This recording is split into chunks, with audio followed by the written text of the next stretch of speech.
Yeah. Internet, it's Mike and Andy, or Mandy, as we like to say around here. Oh, okay. And, all right. Okay. And we're so glad that you're tuning in. Today, we have a special episode for you. It is the Gospel Coalition Takedown, according to Andy. This is where we will single-handedly dismantle Reformed theology. We're excited. We've been working on this one. I've been working on this. Andy doesn't do jack squat. Anything. Just to be clear. Been working on this one for a while, and we want to talk today about whether or not God causes evil, causes suffering. And this one, some of our podcasts are more cultural in nature. Some of them are more kind of church, aimed at the church. This one is more theological in nature. So there's tons and tons of Bible stuff. If you're a person who, like we hear from many who you're kind of outside of the whole Jesus thing, the whole Bible thing, I still think this will be interesting because odds are you've wondered about this question about how Christians answer it. And so you get to tune in and kind of an intramural discussion from two different answers about how God and evil relate together. I've always found it as a very common atheist question. Absolutely. Yeah. Absolutely. We're interviewing, hopefully, a guy named Godless. I wonder where he stands on, the religious issue in a couple of weeks. So I'm sure that'll come up. So one of the things that I want to do before we get started is say hello. And I want to remind our listeners that there are now two Vox podcasts. So there's one that's the kind of the Vox Mike Erre podcast / soon to be Andy Lara podcast. And then there's another one called the Vox Community Podcast. And those are actually the teachings from Sundays and the stories that we're telling from Sundays from the community, the North Orange County communal expression of the podcast. And so just want to remind you, there is a church that has been born out of this conversation. And it's not just enough to critique or to criticize. We want to try some of these things on to see what God's up to in culture. And so that one, you can go to iTunes and type in Vox Community. Correct. Or voxoc.com and go to gatherings, and it's under there. So just a reminder, we've got two different podcasts going. And if you're ever in the North Orange County area, drop us a line at info@voxoc.com and let us know you're coming, and we'd love to meet you. One church that I'm a big fan of calls the people that listen to the church on the web but don't attend it, he calls them podrissioners. And so evidently we're seeing from our crack analytic team, Google, that there are lots of you listening. So we're just, again, as always, thrilled. So I got to give some disclaimers before we get into this. First of all, I'm going to be talking today at a popular level, not an academic level. So I have a Master of Arts in Philosophy, Religion, and Ethics. I've done a lot of work in the problem of evil, and my work is just taking other people's ideas and reformulating them. So nothing hugely creative or academic, but this has been something I've thought about, and I'm aware of all of the counters of all of the people. So I'm gonna make an argument against a position, and I want you to know I'm aware of all the counters to the arguments I'm giving, at least the most common ones, and I'm also aware of the counters that I could have for their counters. So I want you to know we're stepping into a very, very a deep conversation that's happening on several different levels. One, it's happening between followers of Jesus and non-followers of Jesus. It's happening between followers of Jesus and different kinds of followers of Jesus. And it's happening in academic circles between philosophers, theologians, and the like. So we're not getting into the philosopher theologian bit, although I just want you to know I can do a little of that if we need to. It's more, I want to talk about this on a popular level. So to some degree, my Reformed friends could just very easily say, well, yeah, you're not even critiquing how nuanced our thinking is. And to some degree, that's true. But I am critiquing how popularized that nuanced thinking has become. Okay. And at that same level want to bring up some popular thoughts kind of against it. The second disclaimer is these are, as far as I know, these are decent, good, Jesus-loving people. I've met a couple of the people who hold the position I'm about to critique, and as passionately as I would disagree with them, they would disagree with me. And so this certainly is not a make or break issue, but around the lines of making Jesus beautiful, I think this particular representation of how God relates to suffering makes God very ugly. And and they would say my take makes him ugly and their take makes him beautiful. So I leave that to you. I mean, the goal of Vox and the tagline we have of the podcast is we want to talk about anything. And so one of the most disturbing aspects of our current world is that clear, confident, gracious exchanges of ideas do not take place. And instead what we have are echo chambers where all we're doing is listening to people we agree, safe spaces and trigger warnings where I don't ever have to be uncomfortable or disturbed by an idea that I find offensive, and the kind of the new tolerance embraced today is way different from the old tolerance. And the new tolerance is just, hey, as long as your ideas fall within the acceptable cultural mainstream, no problem. If they don't, they're out. And then name calling, labeling, shaming, ensues. And so I think this is a great thing, and this is not to disparage the people who hold this, although I think the view itself is really, really damaging. So there you go. I have some dear friends who hold this view, and much more nuanced versions of it. So God bless you guys, and when we meet Jesus, you'll see that I was right. So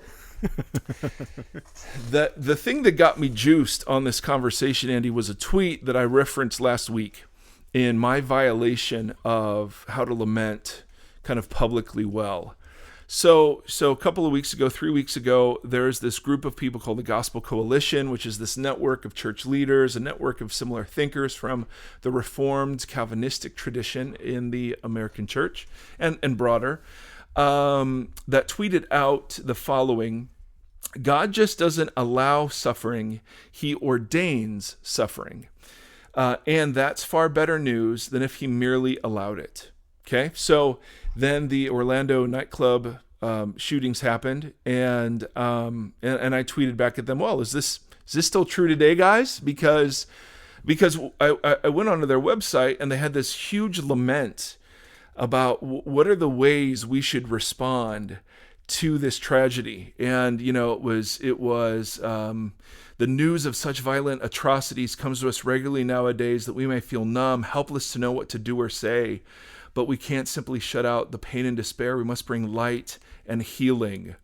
And so it's interesting. Why would you bring light and healing to an event that God himself ordained? I just don't. Again, this is all popular level argumentation, but I don't get, because then it's, well, we need to pray. But what do you pray for in this moment? If this happened, because the theology is that this happened so that God gets glory.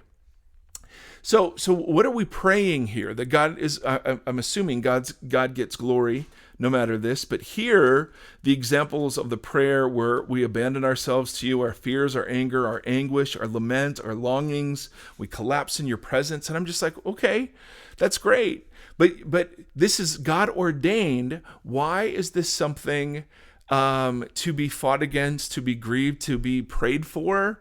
Why not something that's celebrated, as some crazy, nut job people do? And again, the really good Reformed folks have great answers to these, like minor issues. But it was the juxtaposition that really got under my skin. If it's true that God causes suffering, he ordains suffering on a day when there isn't a big tragedy, well, then it's also true on the day when he does. When there is a big tragedy. And so I just was like, well, you got to tweet that out today too then, right? Because that's good news. According to you, it's good news that God ordained the gay shooting, at the gay club, the shooting of these people. It's good news. And it was the people that God ordained that were being shot. I mean, you have to, if you're going to be consistent, it seems like you've got to go there. So they have these 5, like pieces of lament: to pray, to pause, to not get on social media, to grieve. And some of this is just so incongruent to me. To love that one, to hope. But what hope? What hope is there if God has ordained this? And what hope is there if you believe that God has ordained some people to go to hell and other people to go to heaven? And he's done that regardless of whatever choices these people have made. He's done that according and expressly to the counsel of his own will. What hope is there other than, well, at least it wasn't me? Yeah. I just don't get that. Now, somebody who very much is at the forefront of the Gospel Coalition is a guy named John Piper. And there are only 2 people that are followers of Jesus that I've ever been tempted to punch. One is Mark Driscoll, and I'd still be tempted. And then another one is John Piper. Both of these guys love Jesus, but I cannot stand some of what they say. So years ago, Piper was asked this question, and you can find this online. The question was, why, and I'm kidding about the punching, mostly. Why was it right for God to slaughter women and children in the Old Testament? All right. How can that ever be right? So that was the question that was given. And here was Piper's response. It's right for God to slaughter women and children anytime he pleases. God gives life and he takes life. Everybody who dies because God wills that they die. God is taking life every day. He will take 50,000 lives today. Life is in God's hand. God decides when your last heartbeat will be, and whether it ends through cancer or a bullet wound, God governs. So God is God. He rules and governs everything. And everything he does is just and right and good. God owes us nothing. If I were to drop dead right now, or a suicide bomber downstairs were to blow this building up and I were blown into smithereens, God would have done me no wrong. He does no wrong to anybody when he takes their life, whether at 2 weeks or at age 92. God is not beholden to us at all. He doesn't owe us anything. Now, this is the John Piper who, when there are national tragedies, loves to tweet out that this is the result of God's work. So there was a tweet years ago about a bridge that collapsed, and this was God's judgment on an area. There was a tweet about a devastating tornado, and this guy tweets out a verse from Job about a great wind sent by God that takes Job's family. I mean, it's just, even if it were true, it's so stinking tone deaf to the suffering of the world that you just go, I don't see how Jesus is beautiful here. So what I want to do is those are kind of the things that prompt my passion to present another view of these things. The conversation isn't whether or not God is sovereign. God is sovereign. The scriptures clearly attest to that. The issue is how he is sovereign. And how does this sovereignty relate to evil, to freedom, to choice, to whatever? So again, we're not going to get into libertarian free will and determinism or compatibilism, and all of those are really fun, interesting conversations I have all kinds of opinions on. I want to march through in the next maybe 25 minutes the overwhelming, overarching narrative of the Bible regarding the fact that I believe that God's will isn't the only will that's done on earth, that there are other wills that are done on the earth besides God's. Okay. And because what Piper here is articulating is a view called meticulous sovereignty. And it's the idea that literally every single thing is determined by God. Every single thing. So in a different video, he has the example of dust motes. A specific dust, a fleck of dust in, when the sunshine is coming into your window, that specific dust is put there specifically by God and held there as an act of his sovereign will.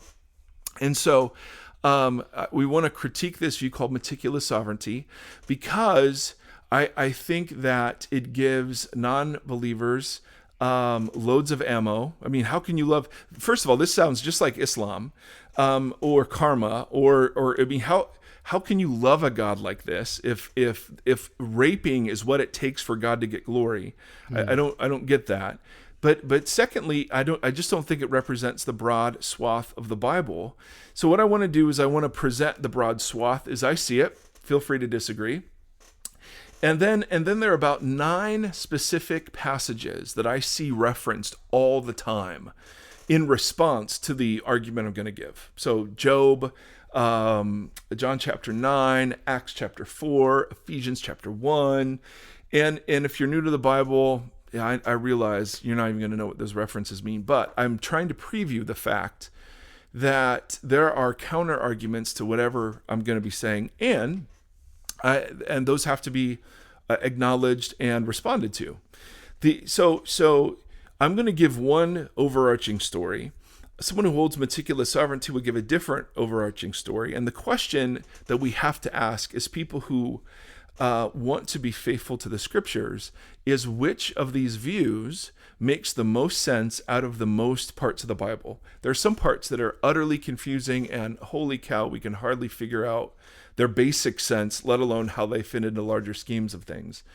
But which view makes the most sense of the most of the Bible? So to that end, I want to hold that God's will isn't the only will done on earth as it is in heaven.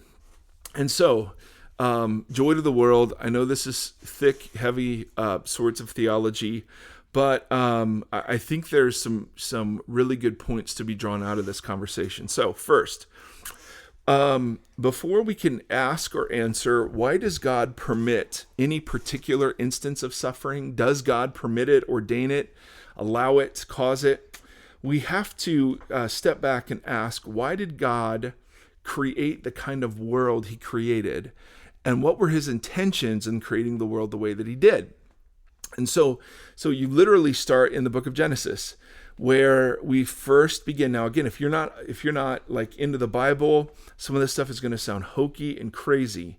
But whether you reject the Bible or accept it, I at least want you to understand the broad sweep of what the story the Bible tells about evil and suffering and God's relationship to it. So if you still find that story too outlandish, understood, I think there are good reasons for believing it, but that's a whole different podcast. Make sense, Andy? Yes. All right. So first, the text says God creates, and in Genesis 1 and in Genesis 2, God creates the physical world, and then he creates human beings, and the text is very explicit in marking human persons off separately from the rest of creation.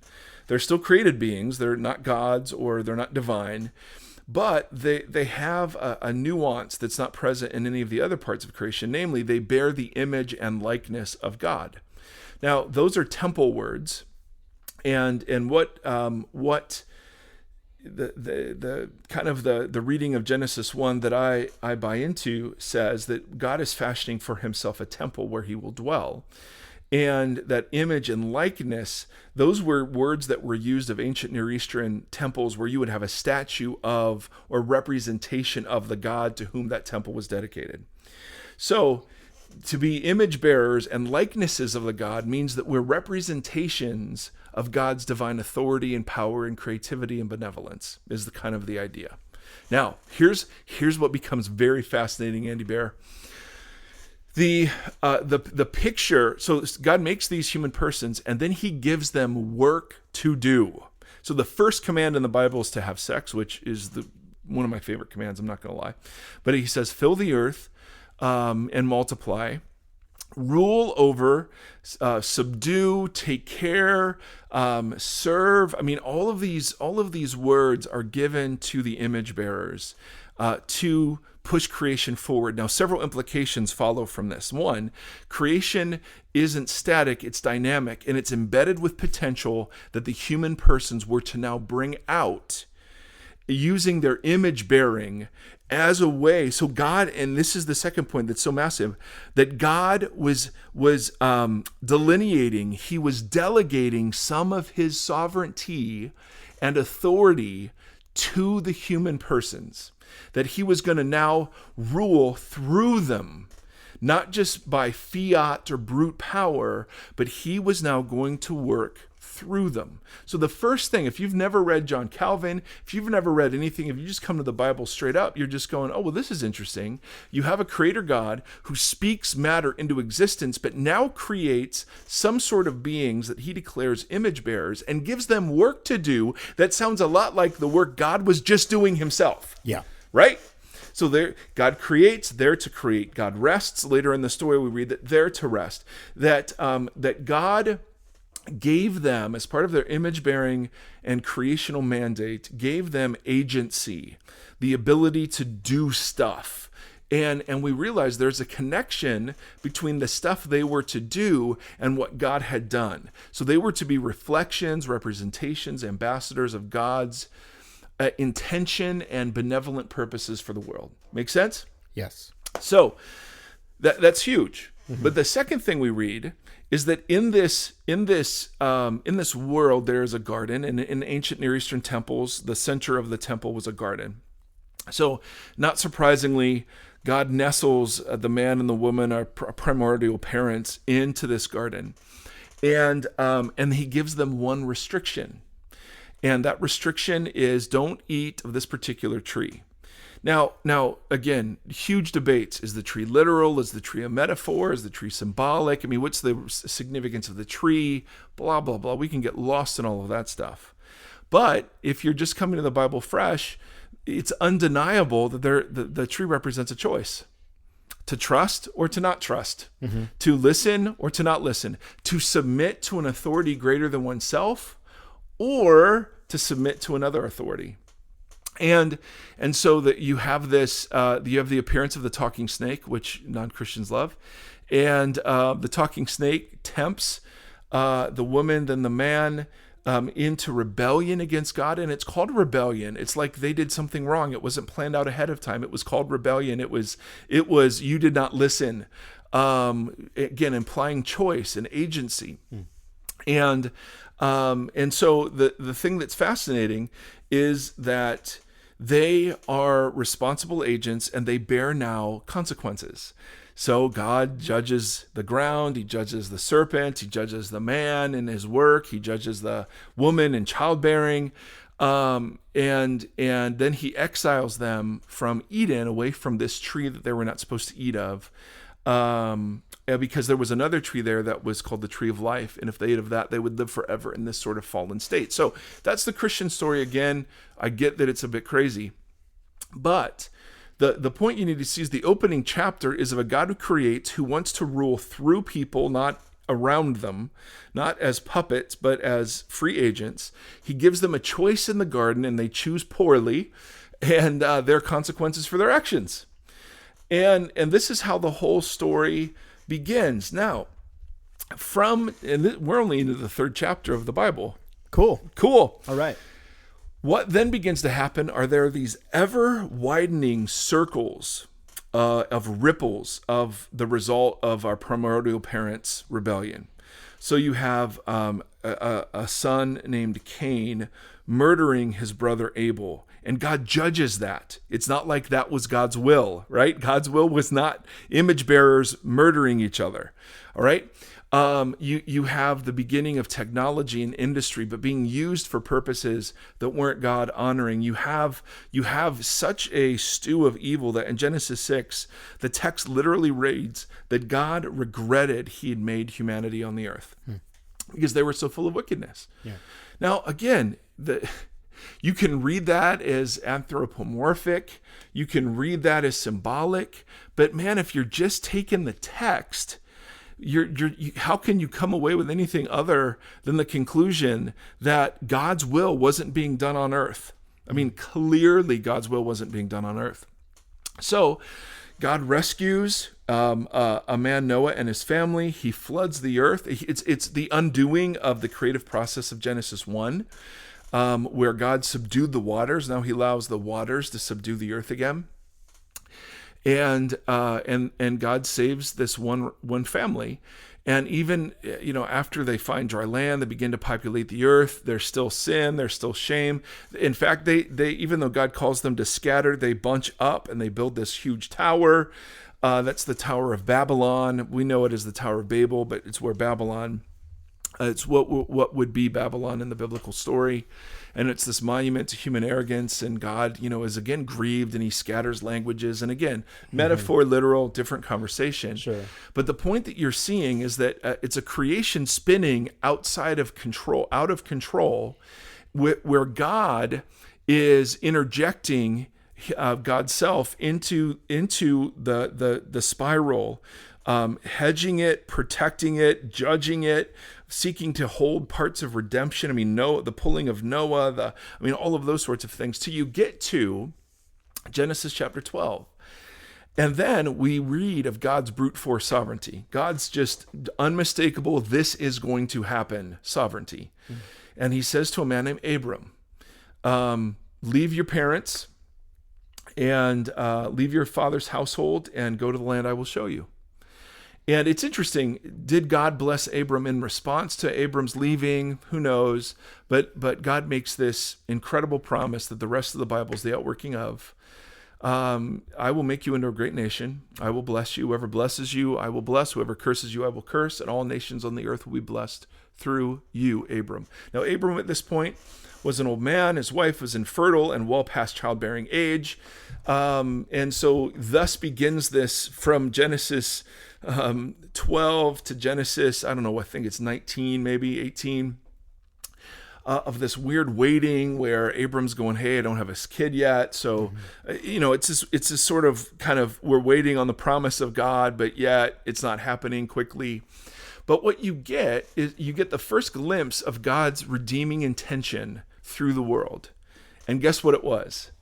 Through a human community. Mm-hmm. So how was God going to govern the world in Genesis 1 and 2? Through a human community. Mm-hmm. How is God going to now begin to redeem the world? Through a human community. Now, Could have God done it all himself? Yep. Could he have sustained the universe? Could he have kept Adam and Eve from sinning? Could he have not put a tree there? Could he have not allowed the talking snake there? I mean, yes, he could have done all of those things. He did not. Right. Which means there was some overriding thing that God valued more than any other thing. And we'll get to that in just a moment.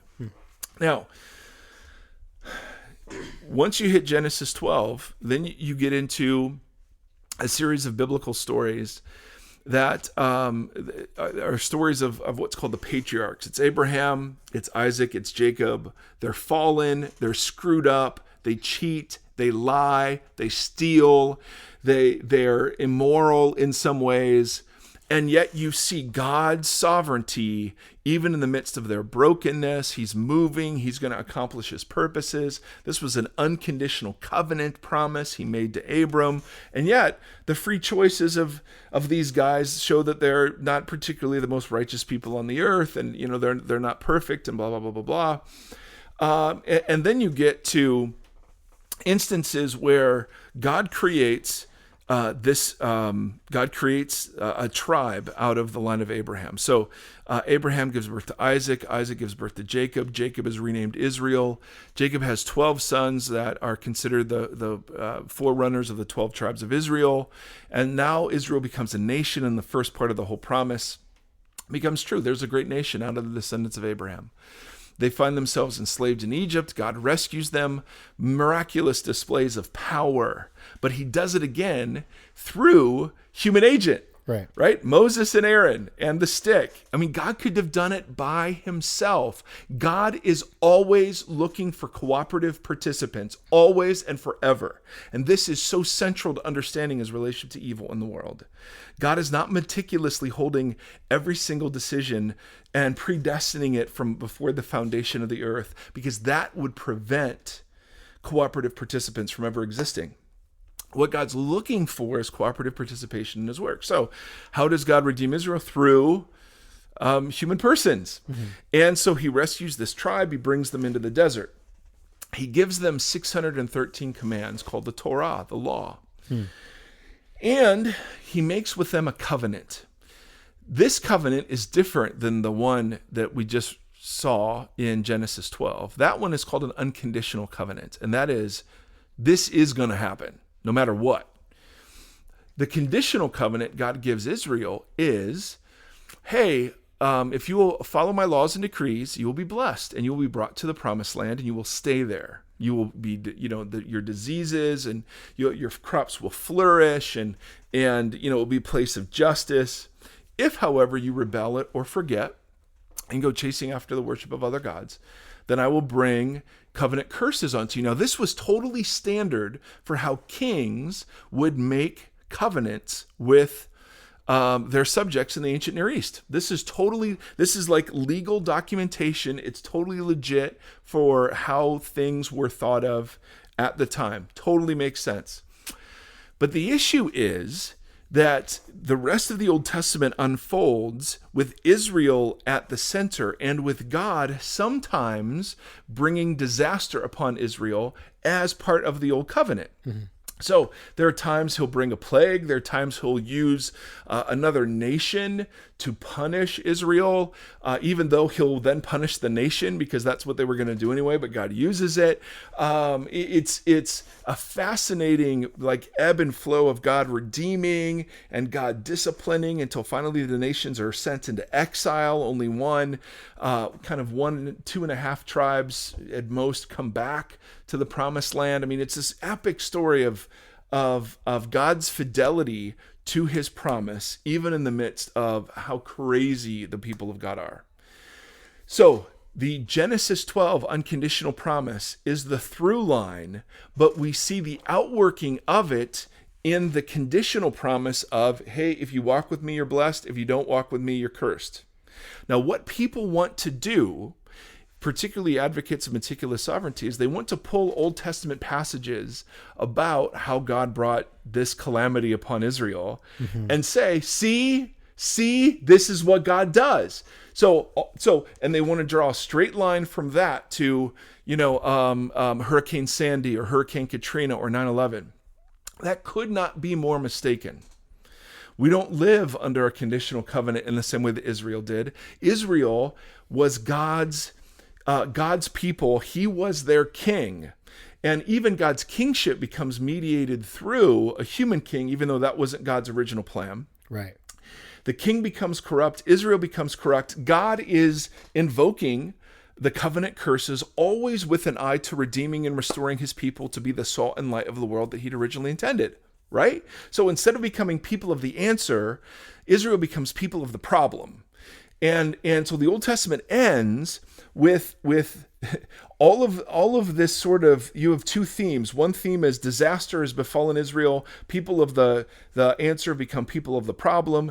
And you begin to get the threads, particularly in the later prophets, of something called the eschatological hope of God's intervention. And eschatology is the study of the eschaton, which means the last or the end. And so you begin to get, as Israel is going through all of this turmoil, hanging over it all is God's unmistakable, unconditional sovereign promise to bring good out of Israel so that all the nations will be blessed. So what you have are the prophets decrying Israel's injustice and their sin and their idolatry, and at the same time promising a great redemption and restoration coming in the future. And there will be a time when lions will lay down with lambs and children can play near snakes and be safe, and peace will be done, and there'll be no more poor, no more suffering or death, and there'll be a new heavens and a new earth. You begin to see this incredibly prophetic kind of themed, and underlying those prophetic themes is again the idea that the world now isn't the way God intended it. Mm-hmm. Right? I don't know how you read eschatology, the idea that there will come a day when God will make things right. Mm-hmm. If God's doing what he's doing now, and that's what's right. Sure. I don't see how those two things fit together.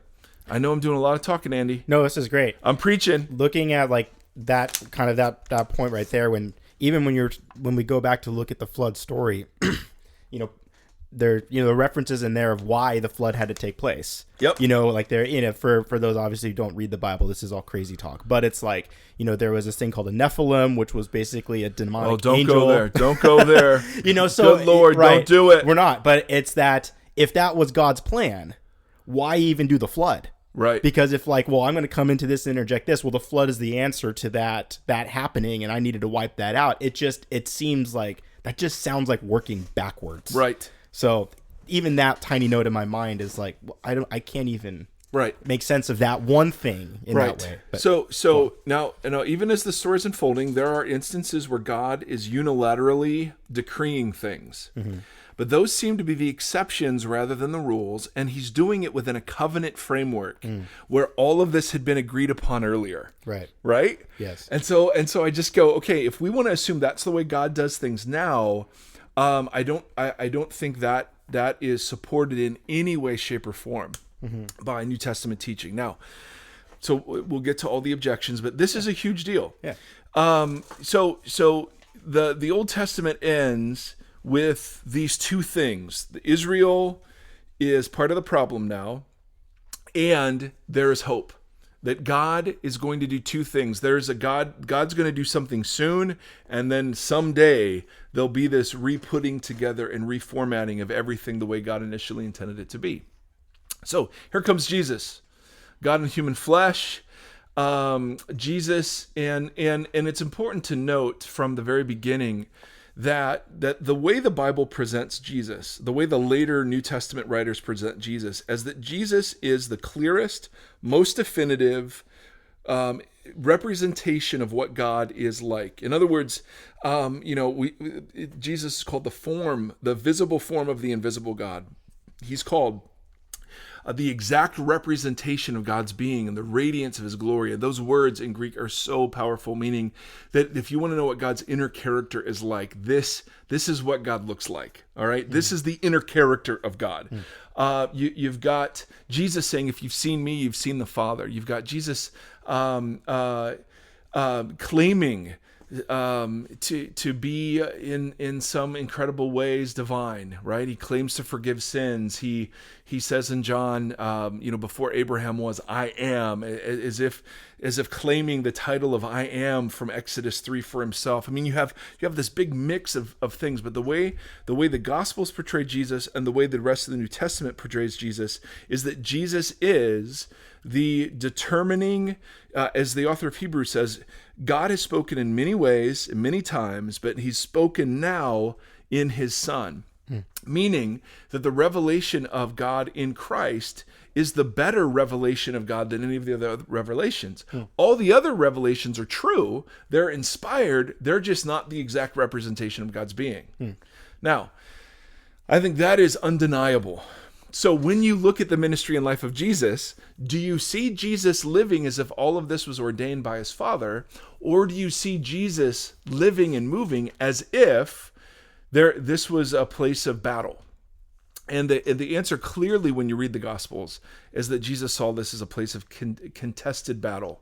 So we're going to talk now about Satan and demons. A word to our non-Christian listeners.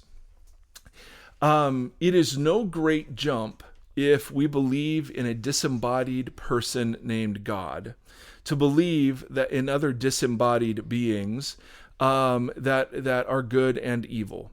I believe in Hannah. My daughter's trying to sneak into the Vox office to grab mom's iPad, and very subtly, hi Hannah, there she is. And so the reason I believe in disembodied beings called angels and disembodied beings called demons, Nady, get back up there.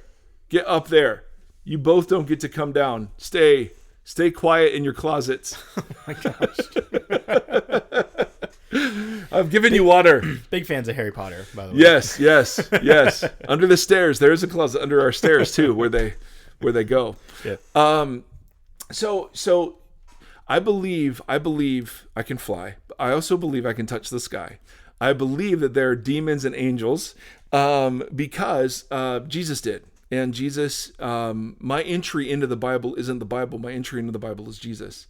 And my entry into Jesus comes from the Bible, but it comes from the Bible as historical documents, not as the inerrant, inspired Word of God. So you have 4 historical documents, many others, 80 others, I think, at last count other Gospels. And do they present some sort of historical picture of this person that existed? If yes, then do I believe that the Gospel accounts are accurate? If yes, then the Jesus portrayed there is more than just a prophet, more than just a wandering kind of sage. And then I go, okay, well, if this guy actually knows what's going on, then I want to see the world the way he did. And one of the most significant ways he saw the world is he saw the world as under the influence of someone he calls the adversary. And it's ha-Satan. It's the accuser, the adversary.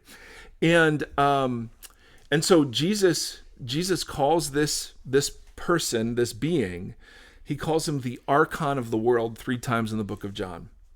The archon is the supreme ruler over a piece of real estate. So the archon of this world means this is the ruler over this piece of real estate. Jesus, in responding to an accusation that he was in league with ha-Satan, says that this being has a kingdom, and that what he is doing is he is binding up the protector of Satan's kingdom and plundering it when he's liberating people. Jesus is rebuking storms. He is rebuking fevers. He's healing diseases. He never once attributes these things to the sin of the people. He never attributes these things to the work of his Father. The image that you get is that Jesus is compassionate and sees the work of his adversary at work in the world and is doing everything he can to reverse the effects of evil and suffering in the world. So he's raising people from the dead. He's healing, he's restoring, he's serving outcasts, he's ministering. I mean, he's casting out demons. I mean, you read the first 5 chapters of Mark, and it's literally, and then demons said this, and then demons did this, and then demons did this, and then demons did this, and then demons did this. Wherever Jesus was, demons would manifest themselves, and warfare would take place. And Jesus couches that warfare as a battle over territory. That when the kingdom of Jesus advances, this dark kingdom is being pushed out. Again, and then Jesus has the temerity to pray, to teach us to pray that God's will would be done on earth as it is in heaven. And the very popular question is, why would he ask us to pray that God's will be done on earth as it is in heaven, if God's will were already being done on earth? The implication, I mean, and even Luke interjects, he's one of the gospel writers, he interjects something in Luke 7, he says, and the Pharisees and the scribes rejected God's plan for them. I mean, the whole undercurrent is that people are making decisions and that they will be held responsible for those decisions, and that how is Jesus going to save the world? He's going to save it through a human community. Right? So how did God want to administrate sovereignty? Through our first parents and through human persons. How does he gather? What does he do when evil seemingly has reached its zenith? He calls Abram and says, I'm going to form you into a community of persons. What's Jesus do when Jesus shows up? I'm going to form you into a community of persons, right? Mm-hmm. This is the way it always works. Always. God's always looking for cooperative participants. And so the whole ministry of Jesus is framed around the understanding that God's will isn't being done everywhere on earth as it is in heaven, right? Mm-hmm. And so you have all sorts of examples. You have Jesus weeping over Jerusalem as he's coming, and he knows that same Jerusalem's going to kill him. And he weeps over it, saying, if you had only known this day, what would bring you peace? Now, lurking behind Jesus' weeping is the unmistakable sense that Jesus has that he has been predestined to go to the cross. Yeah. Right? Right. Sovereignly. Right. Why? Because it's an outworking of the unconditional promise of Genesis 12. Mm-hmm. Okay? Now, So the thread of Genesis 12 is pushed forward all the way into Paul and Paul's understanding of the church. This was the unmistakable promise. This is the thing that God will do no matter what. This is his divine fiat. This is how good wins. This is how the story ends. No question. The world will be blessed through Israel. Here comes Jesus of Nazareth. Boom. Okay? So Jesus is very aware that people are choosing, but he's also aware that he's destined to die in Jerusalem. Why? Because that's the outworking of Genesis 12. That's the unconditional promise. That frames the whole Bible, even while people are making all these crazy choices. Make sense? Yeah. Now, here comes Jesus, and we could say so much more. Oh my goodness, so much more. There's one guy named David Bentley Hart. He's an Orthodox theologian and philosopher who's written some stuff in response to John Piper that I just think is so unbelievably brilliant. But here's what he says, and this is the best summary of my argument. He says, if it is from Christ that we are to learn how God relates himself to sin, suffering, evil, and death, it would seem that he provides us little evidence of anything other than a regal, relentless, miraculous enmity. Sin he forgives, suffering he heals, evil he casts out, and death he conquers. And absolutely nowhere does Christ act as if any of these things are part of the eternal work or purposes of God. Boom! Now, not only does Jesus act this way, but the rest of the New Testament does too. Okay, so for instance, now again, we're getting Bible-y. I'm sorry. I can't believe you. But dang it, I can't help myself. So Paul is thought to be the clearest adherent of meticulous sovereignty. So Romans 9, we're going to have a whole podcast just probably on Romans 9. That's the very famous predestination one. And it actually makes the opposite point than people normally say. So that's going to be a fun one. But Paul clearly understands sin and death to not be God's plan. And here's proof, all right? 1 Corinthians 15, where Paul's talking about the resurrection of Jesus and the resurrection of the dead and the end of all things. This is a chunky passage, so I'm going to read the whole thing slowly, point out a couple of big parts, all right? So if you're following along, it's 1 Corinthians 15:20. He's responding to people who say, dude, Jesus was never raised because the dead are not raised. We know dead people stay dead. Paul's like, no. How can you say... No. Jesus was raised. If he wasn't, then we're toast. The whole Christian thing is toast. He said, indeed, but Christ has been raised from the dead, the first fruits of those who've fallen asleep. In other words, he's the first part of the harvest of the general resurrection that's coming. So in Jewish theology, and Jesus reinforces this, there is a general resurrection where none of us stay physically dead. We're reunited with our bodies, and then there's this judgment that we can talk about another time that corresponds then to either exile or homecoming, depending. Ooh. Now, and that gives you an insight into hell, how hell might be framed. But anyway, all that is to say, but Christ has been raised, the first fruits of those who've fallen asleep. For since death came through a man, the resurrection of the dead also comes through a man, which is, again, so interesting. For as in Adam all die, so in Christ all will be made alive. Our universalist brothers and sisters have a field day with that one. Mm-hmm. But each in turn, Christ, who is the first fruits, will be made alive. Then when he returns, those who belong to him. Now this is where it gets juicy. Then the end will come when Christ hands over the kingdom of God to the Father, after he has destroyed all dominion, authority, and power. Those are three ways of saying that other wills are at work in the universe. Do you understand that? Yes. That have to be destroyed by Jesus. And then, for Jesus must reign until he has put all his enemies under his feet. And then, boom, the last enemy to be destroyed is death. So when John Piper just says, yeah, God just kills whoever he wants to kill. You're going to die. Doesn't matter. God kills 50,000 people today. Blah, blah, blah, blah, blah, blah, blah. I just find that so irresponsible to the idea that death is somehow part of God's plan in glorifying himself. Now, death is presented as the consequence of human rebellion. It is not presented as part of God's plan. And here, Paul calls it an enemy, an intrusion on God's plan. God can use it. God redeems it. For those in Christ, you don't have to be afraid of it. But it is not something that we can just blithely look at and say, hey, God can slaughter anybody who he wants to slaughter. He's God. And by definition, because it's God, he can do whatever he wants, and we have to call it good. No. Paul doesn't present that thought. Paul says, no, Jesus has to reign until all other wills are brought back into submission.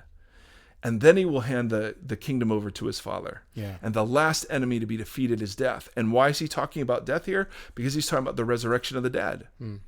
And so once everyone's resurrected, there's no more death. Right. So that's the thought. Then you have Paul's view of the Satan. Here titles Paul has for Satan. Tell me if you think this sounds like this is God's plan. Satan is called the god of this age. Satan is called the ruler of the kingdom of the air. In John, all right, in 1 John, John calls Satan he says the Son of Man, Jesus, came to destroy the devil's work, and that the whole world is under the control of the evil one. So you're just going now again, our Calvinist brothers and sisters have responses to all of this, and they'll point to 8 or 9 passages that seemingly teach the opposite. Now, if let's say those 8 or 9 passages do teach the opposite, the preponderance and the undercurrent of the story I think the scriptures tell is so overwhelming that even if the Reformed meticulous sovereignty folks were right on these 8 or 9 passages, well, then I'd say, okay, that's great. That's the exception rather than the rule. Because the rule seems to be, and then I would unpack the kind of sovereignty that I see God exercising. So now this big story, how far along are we, buddy? 55 minutes. Oh my goodness. Okay. Dang it. Okay, bro, we're literally on page 7 out of 34 pages of study notes I put together. Oh, okay. So this is a 5-part series. No, I don't want to do. I don't want to do in this forum too much theology, just because I know that there are some folks who just aren't buying the whole Bible thing. Yeah, but I do think it's so unbelievably important when we're tweeting out, because here's how it plays with me and you differently, Andy. I remember, and we'll end on this. I remember sitting down when we found out about our boy Seth, and we've talked about how, at first we were bummed, and a buddy of mine was doing the Calvinist line. He's like, well, isn't it comforting to know that God gives you this special son? Mm-hmm. And I said, what do you mean he gives me this special son? Do you mean he's got some extra chromosome kids up there and he's just looking around for good parents? Yeah. I mean, is that what you're saying? I don't believe God gave me a kid with Down syndrome. So I said let's play this out. Why would he give me a child with Down syndrome? Well, it could be to teach you something. It could be okay, so my kid has this abnormality. A lot of these kids don't live to be age-old adults. A lot of them have heart problems. They get leukemia. God's going to give me one of those so that I can learn something, no matter what suffering comes to this kid, so that I can learn some lesson, or God's glory is going to be revealed. I just said, I think it's far more comforting to believe that the world is fallen, and every aspect of the world is fallen. And I think the Bible so clearly teaches the fallenness of the world, that DNA is fallen, and that genetics are fallen, mm-hmm. and that tectonic plates are fallen. I mean, I think the scriptures portray that because the earth was meant to be ruled by human persons, that when human persons fell, so did the earth. I mean, that's the biblical teaching. Right. And with what you said, that if a certain amount of sovereignty is handed over to humanity, that was the sovereignty in which then started that course. Correct. And you can make some arguments that a certain amount of sovereignty was handed over to something Paul calls the principalities and the powers. Right. Our battle is not against flesh and blood, but against the principalities and powers. And then he proceeds to name ancient hierarchies of demons and spirits. And you just go, okay, if you want to say, hey, we're too modern for this, we're too enlightened for that kind of nonsense, okay, that's fine. If you want to say, nope, all Satan does is God's command, and Satan can't do anything without asking permission, and that's based on one verse in Job, which is a notoriously difficult book to understand, and it's certainly not teaching, I think, what everyone thinks it's teaching. I just go, no, I think what the Bible is pointing out is that there are things going on here that are not God's will, and that God is at work through human communities to use those human communities in their brokenness and even in the midst of their evil to fulfill the unconditional promise he made in Genesis 12 to put the world back to the way God originally intended. And so next podcast, we'll go over some of these other passages. And again, man, it'll be Bible-y. It'll be thick, kind of like my body. We hadn't done one yet the whole episode. I know. So I'm sorry. I got to take a shot. I'm trying, Andy. I'm exercising twice a day, and the gut's still there. What's going on? What's going on, Andy? Diet? Shut up. Don't ever say that word to me. And not in the traditional form of, you need to go on a diet, right. which just sounds like eat less. It's right. it's just what you eat. Okay. I mean, I'm not on a great diet. Shut up. Shut up. I don't know. Now, this is podcast number 35. No one thought we could make it this far. We are now at the podcast number of my age, which feels so good. Halfway to 70. It's beautiful. All right, Andy, anything you want to add? No, I want to see where the rest of these go. I kind of came under some of this understanding through a different book where everything you're saying is actually in alignment with that. So I was like, this is great. What book was it? Bill Johnson's When Heaven Met Earth from Bethel. So yeah, there's a lot of consistency with everything you're saying. So yeah. Well, there you go. So we'll deal with a lot of the passages that seemingly contradict to the story we've given, and we'll go on from there. We'll try not to make this like 4 or 5 or 6 weeks, although it would certainly be tempting. So wherever you are, however you are today, I want you to know God is for you.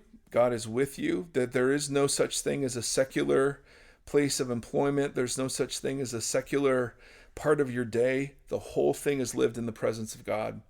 And for those of you who are on the part of the marginalized communities, you're an atheist, an agnostic, part of the LGBTQ community, you're somebody that traditionally has not been welcomed in.